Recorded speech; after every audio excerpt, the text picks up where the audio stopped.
Welcome back to JML Studios. I'm Joshua Lutz, and I have an extremely unique experience for all of us today, and I'm really grateful for it. I've been able to procure 3 of the world's most iconic vintage delay units, as well as the corresponding pedals, the Echorec, the spaceecho, and the Echoplex pedal.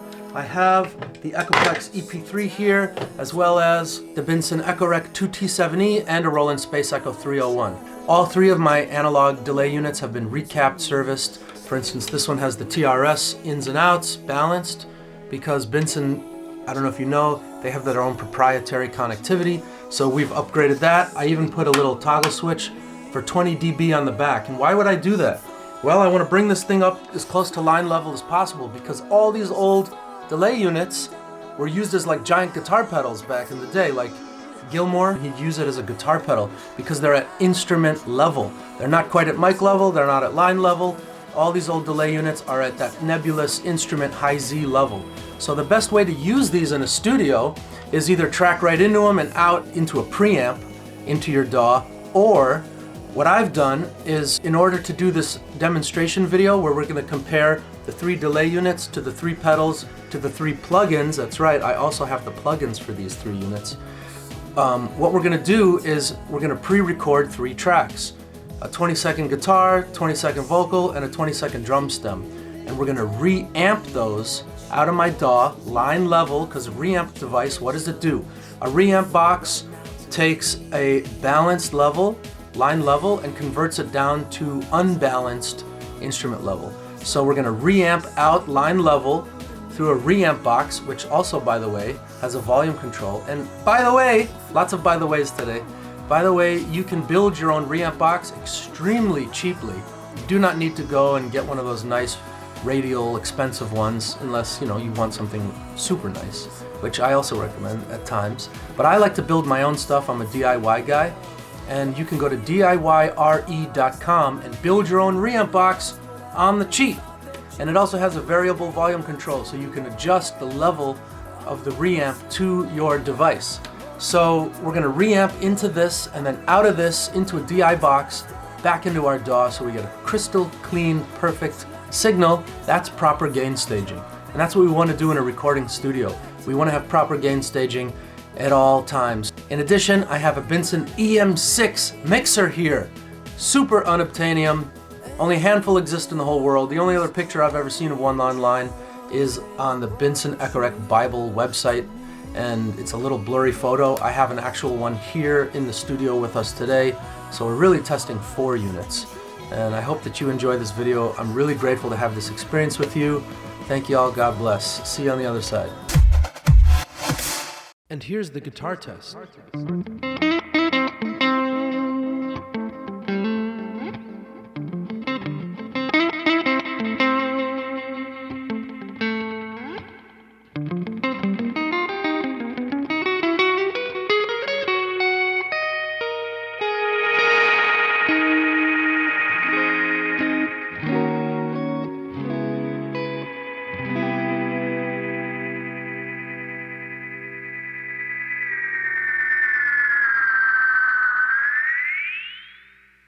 And here's the guitar test.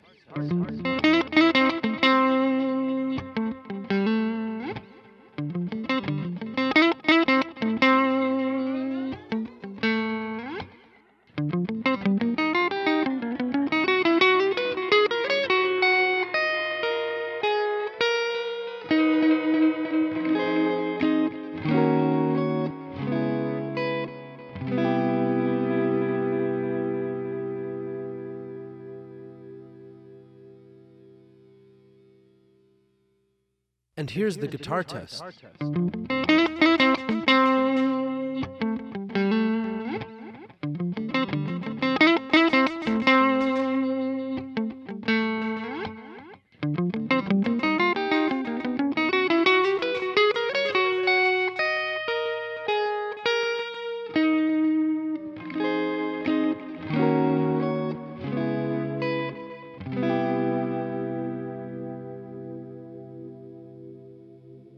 And here's the guitar test.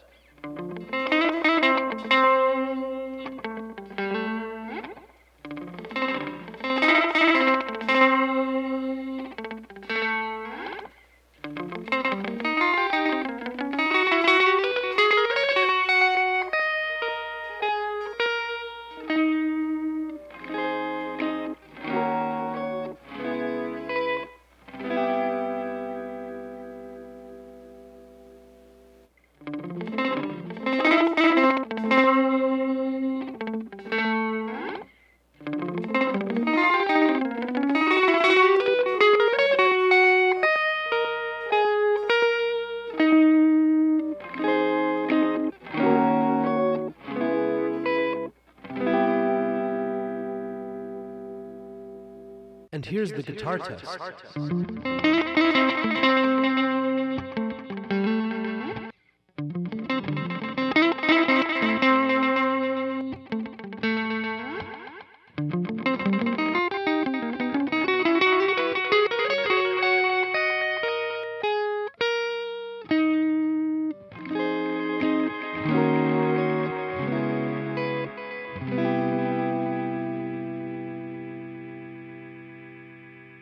And here's the guitar test.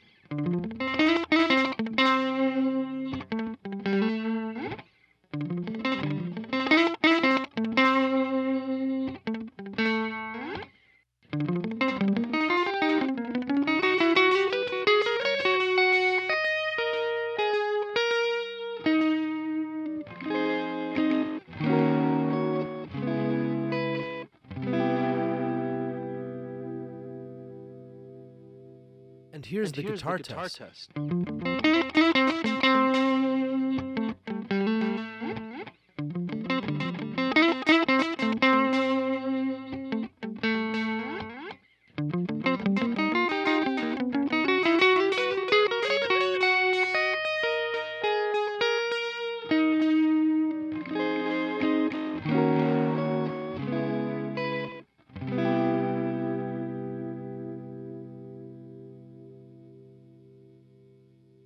And here's the guitar test.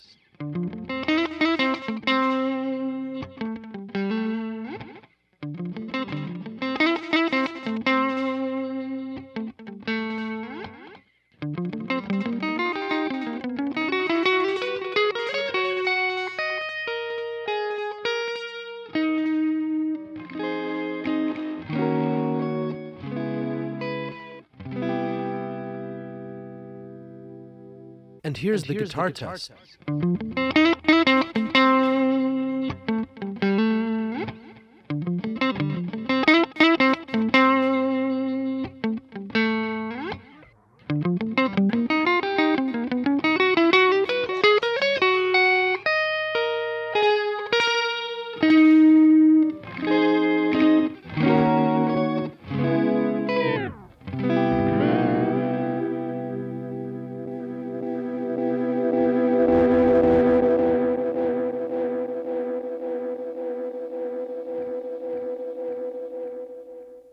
And here's the guitar test.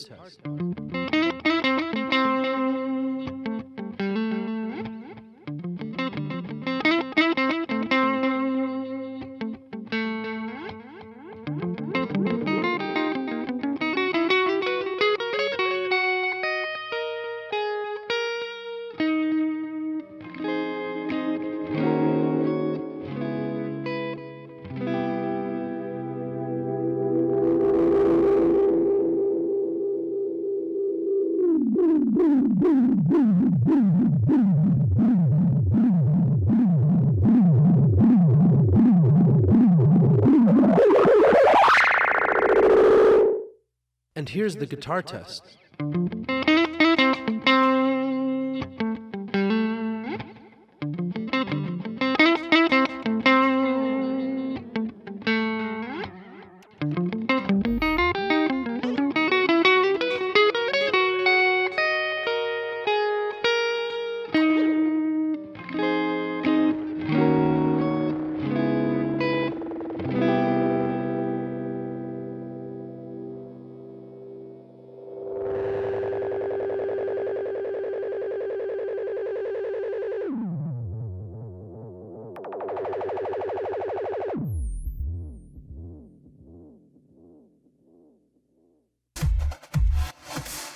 Vocal test. I'm recording into a Bayer Dynamic M160 at 32 float, bit depth, and 44.1 kilohertz sample rate into a Neve 1073 with no EQ directly into an Apollo X16 interface.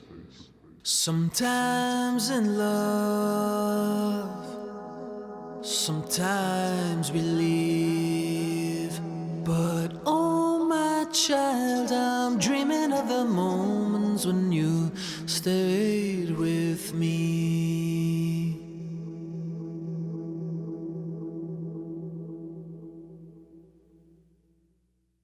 Vocal test. I'm recording into a Bear Dynamic M160 at 32 float, bit depth, and 44.1 kilohertz sample rate into a Neve 1073 with no EQ directly into an Apollo X16 interface.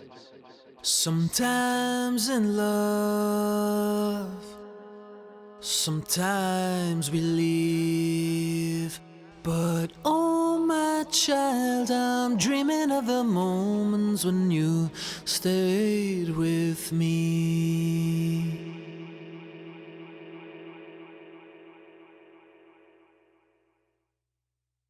Vocal test. I'm recording into a Bear Dynamic M160 at 32 float, bit depth, and 44.1 kilohertz sample rate into a Neve 1073 with no EQ directly into an Apollo X16 interface.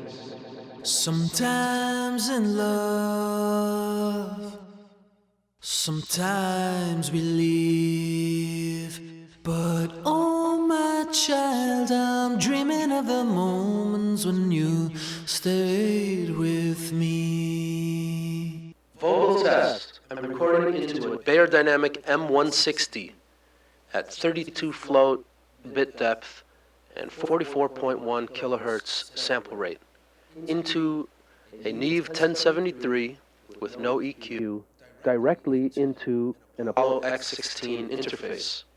Sometimes in love, sometimes we leave, but oh my child, I'm dreaming of the moments when you stayed with me. Vocal test. I'm recording into a Bear Dynamic M160 at 32 float, bit depth, and 44.1 kilohertz sample rate into a Neve 1073 with no EQ directly into an Apollo X16 interface.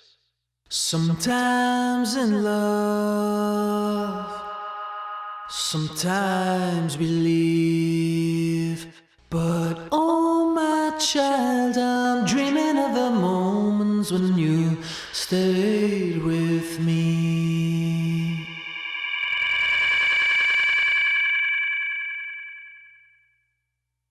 Vocal test. I'm recording into a Bear Dynamic M160 at 32 float, bit depth, and 44.1 kilohertz sample rate into a Neve 1073 with no EQ directly into an Apollo X16 interface. Sometimes in love, sometimes we leave, but oh my child, I'm dreaming of the moments when you stayed with me. Vocal test. I'm recording into a Bear Dynamic M160 at 32 float, bit depth, and 44.1 kilohertz sample rate into a Neve 1073 with no EQ directly into an Apollo X16 interface. Sometimes in love, sometimes we leave, but oh my child, I'm dreaming of the moments when you stayed with me.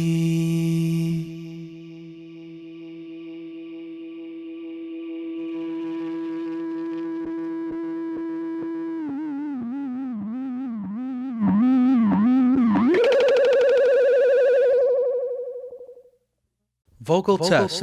I'm recording into a Bear Dynamic M160 at 32 float, bit depth, and 44.1 kilohertz sample rate into a Neve 1073 with no EQ directly into an Apollo X16 interface.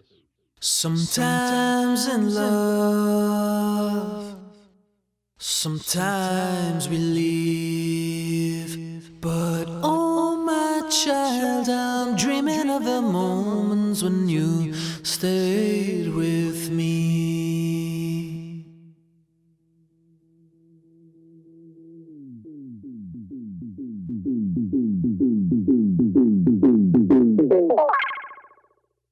Vocal test. I'm recording into a Bayer Dynamic M160 at 32 float, bit depth, and 44.1 kilohertz sample rate into a Neve 1073 with no EQ directly into an Apollo X16 interface.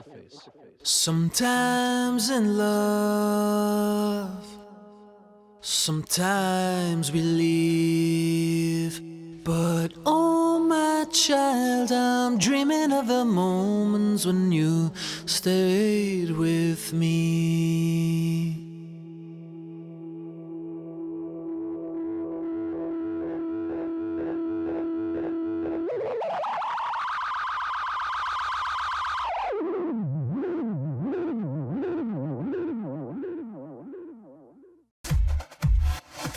And here's a test with the drum stem.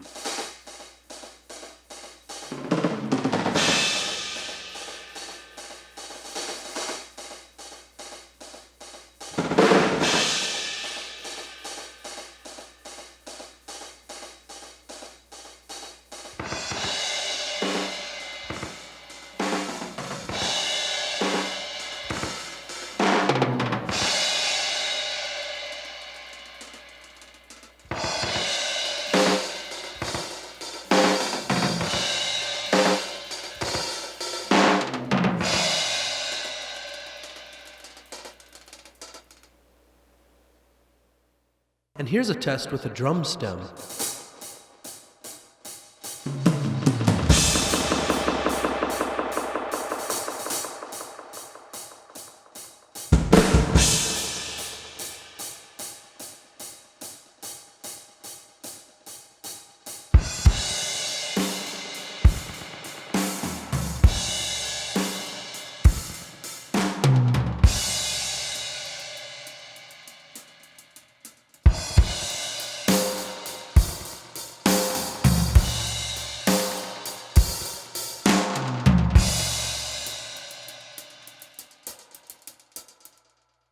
And here's a test with a drum stem.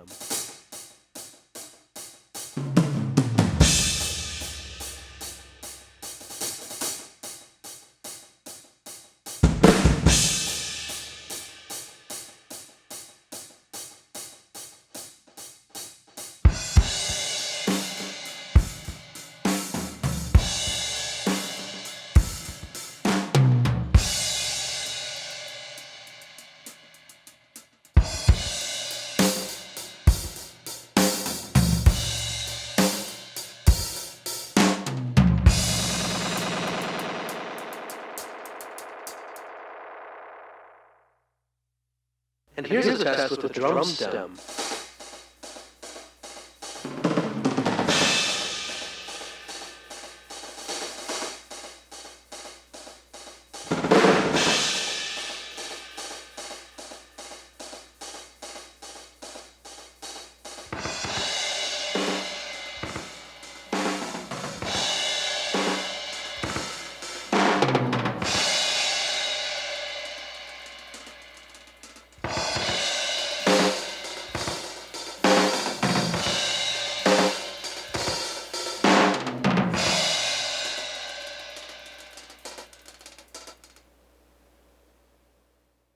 And here's a test with a drum stem.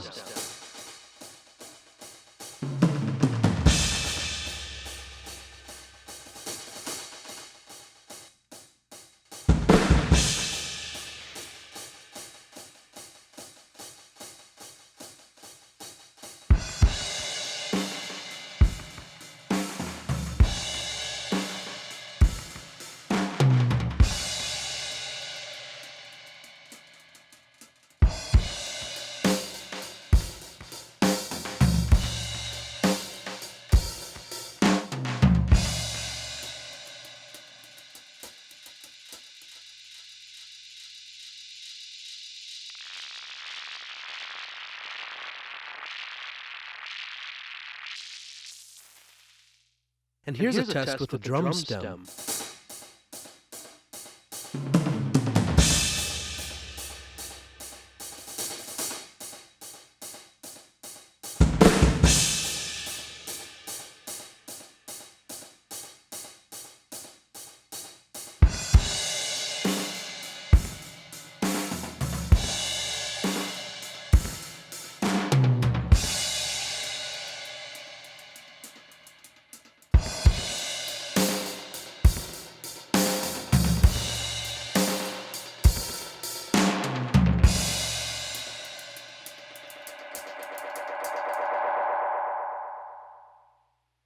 And here's a test with a drum stem.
And here's a test with a drum stem.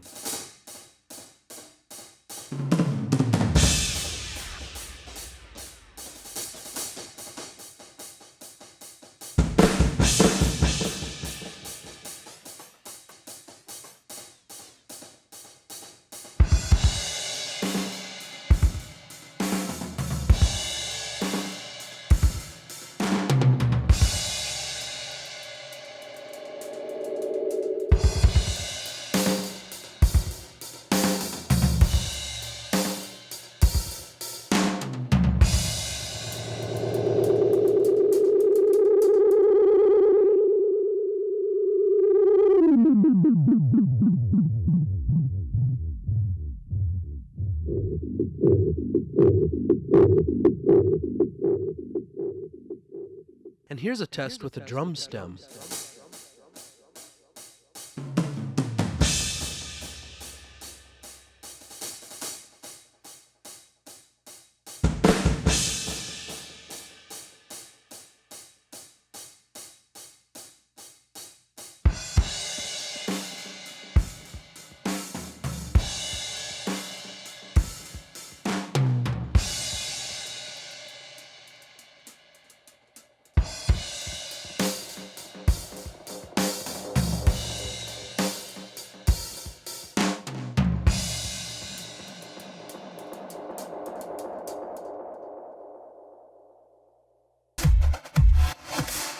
So I just finished recording, bouncing all these stems, and it is a massive amount of work to make these types of videos. But the thing that strikes me now, while everything is fresh in my head, is that I can see how like a new engineer would want like the pedal or the plugin, because it's so clean and it's so polished. It sounds like a finished record. But I think there's something inherently flawed about that logic, because clean shouldn't be all you care about all the time. Sometimes getting something unique out of an old piece of gear is better than clean. Sometimes taking something that's been refurbished because it's 60, 70 years old, and it's been modified, it's going to give you a unique advantage in a world of oceans of artists putting out music using the same plugins with the exact same binary algorithms. Sometimes taking a piece of old gear that's not working properly can give you an incredible sound that no one else has. So don't always chase after clean. Like, I was struck by that RE2 Boss pedal, how incredible it emulates an RE301, or RE201 rather, but it's so crystal clean. Those BBD chips inside that are emulating all of the deconstructed tape circuitry that the engineers used to build that pedal, they've done it so nicely and cleanly that you're missing something. So don't always chase after clean and polished, because if you tuck something dirty and ugly underneath clean and polished, you might just find something totally unique and you'll stand out from the crowd. And that should be your objective.